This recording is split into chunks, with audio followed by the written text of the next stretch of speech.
अगर तुम्हारा निश्चय हो कि व्यवसाय में नहीं जाना है तो मैं इस काम धाम को उठा दूं।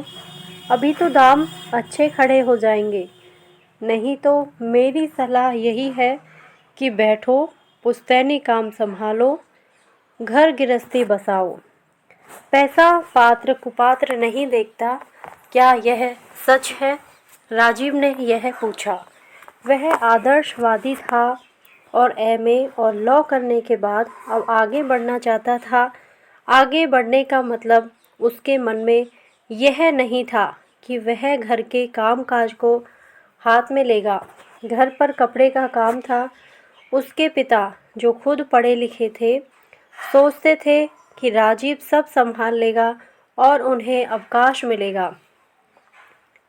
घर के धंधे पीटने में ही उम्र हो गई, चौथापन आ चला है और वह यह देखकर व्यग्र है कि आगे के लिए उन्होंने कुछ नहीं किया है। इस लोक से एक दिन चल देना है, यह उन्हें अब बार बार याद आता है। लेकिन उस यात्रा की क्या तैयारी है, सोचते हैं और उन्हें बड़ी उलझन मालूम होती है। लेकिन जिस पर आस बंधी थी वह राजीव अपनी धुन का लड़का है। जैसे उसे परिवार से लेना देना ही नहीं, ऊंचे ख्यालों में रहता है, जैसे महल ख्याल से बन जाते हों। राजीव के प्रश्न पर उन्हें अच्छा मालूम हुआ, जैसे प्रश्न में उनकी आलोचना हो। बोले, नहीं, धन सुपात्र में ही आता है, अपात्र में आता नहीं है, पर आए तो वहाँ ठहरता नहीं। राजीव, तुम करना क्या चाहते हो? राजीव ने कहा, आपके पास धन है, सच कहिए, आप प्रसन्न हैं? पिता ने तनिक चुप रहकर कहा, धन के बिना प्रसन्नता आ जाती है। ऐसा तुम सोचते हो तो गलत सोचते हो। तुम में लगन है, सृजन की चाह है, कुछ तुम कर जाना चाहते हो। क्या इसलिए नहीं कि अपने अस्तित्व की तरफ से पहले निश्चित हो? घर है, ठौर ठिकाना है, जो चाहो कर सकते हो, क्योंकि खर्च का सुविधा है। पैसे को तुच्छ समझ सकते हो क्योंकि वह है। मैं तुमसे कहता हूँ राजीव, कि पैसे के अभाव में सब गिर जाते हैं।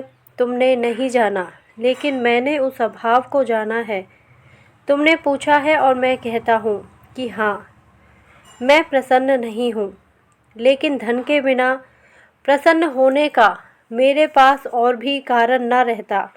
तुम्हारी आयु 23 वर्ष पार कर गई है।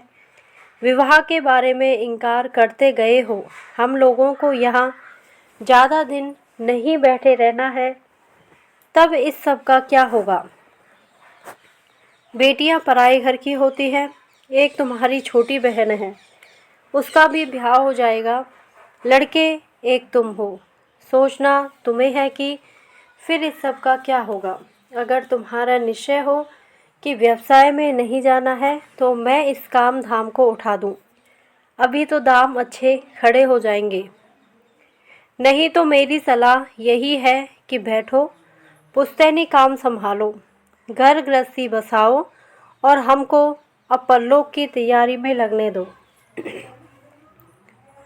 सच पूछो तो अवस्था हमारी है कि देखें, जिसे धन कहते हैं वह मिट्टी है, पर तुम में आकांक्षा है।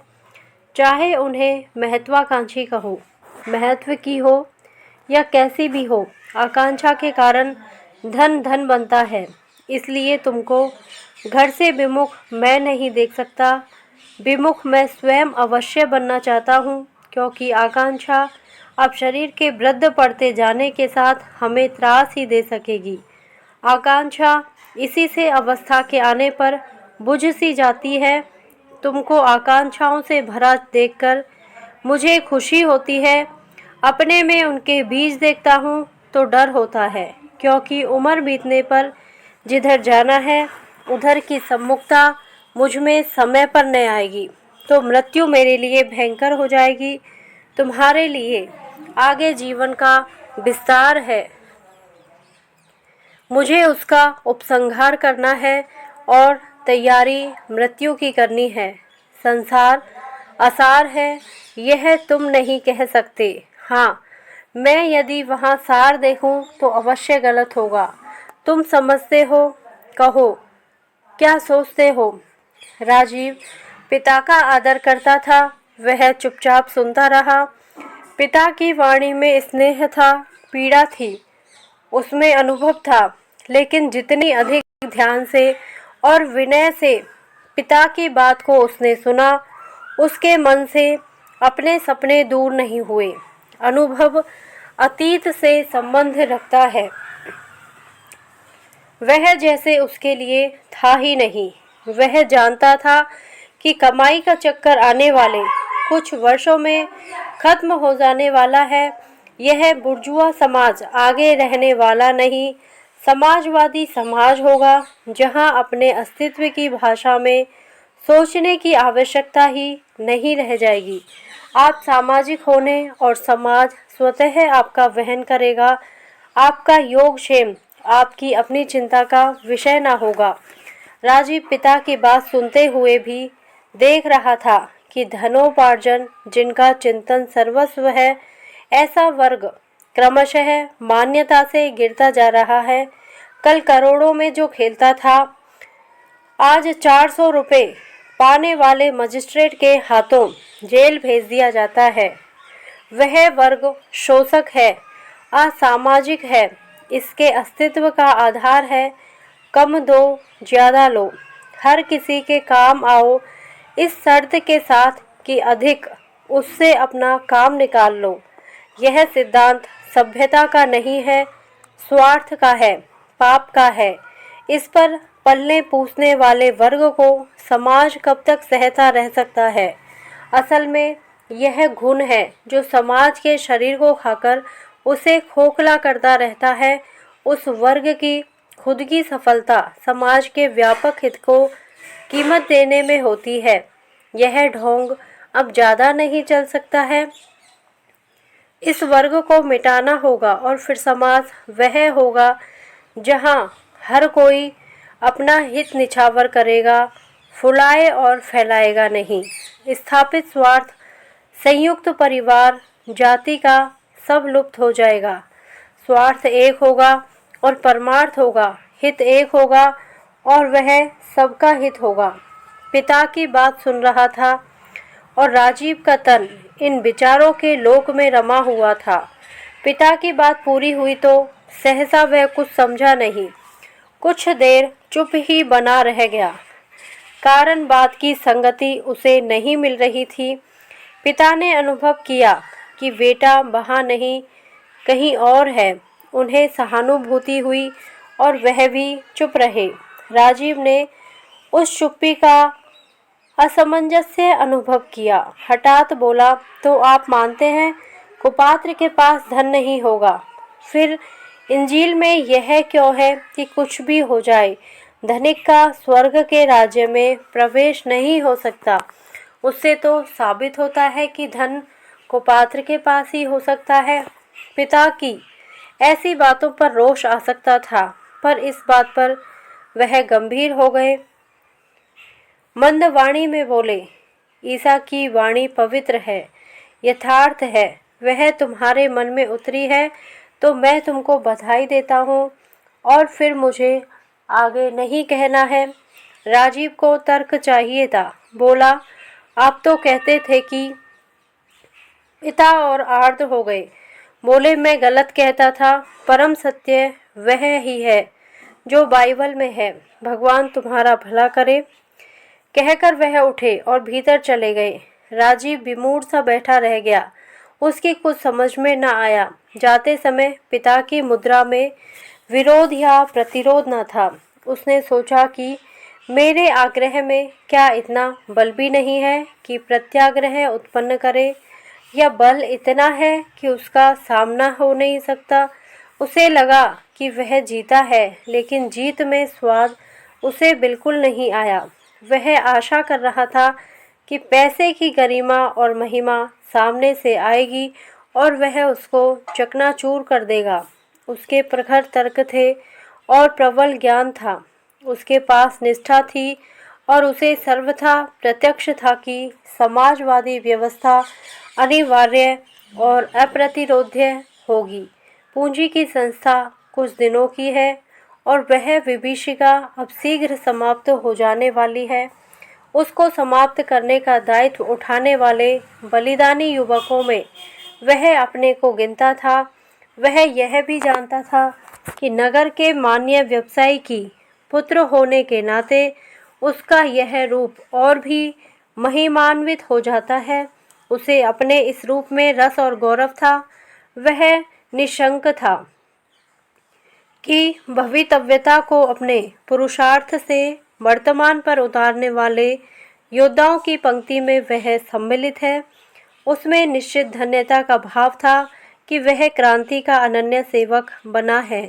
तन मन के साथ धन से भी उस युग निर्माण के कार्य में पड़ा है और उसकी वर्चस्व की प्रतिष्ठा थी, मानो उस अनुष्ठान का वह अर्ध्यु था।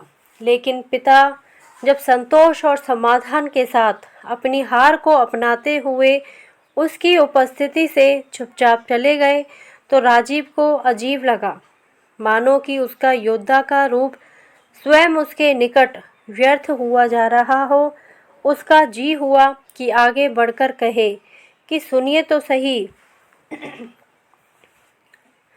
पर वह स्वयं न सोच सका कि सुनाना अब उसे शेष क्या है। पिता उसे स्वस्ति कह गए, मानो आशीर्वाद और अनुमति दे गए हो, पर यह सहज सिद्धि उसे काटती सी लगी। वह कुछ देर अपनी जगह ही बैठा रहा तो मूल द्वंद्व उसके भीतर मचा और वह कुछ निश्चय न कर सका। 24 घंटे राजीव मति भूला सा रहा।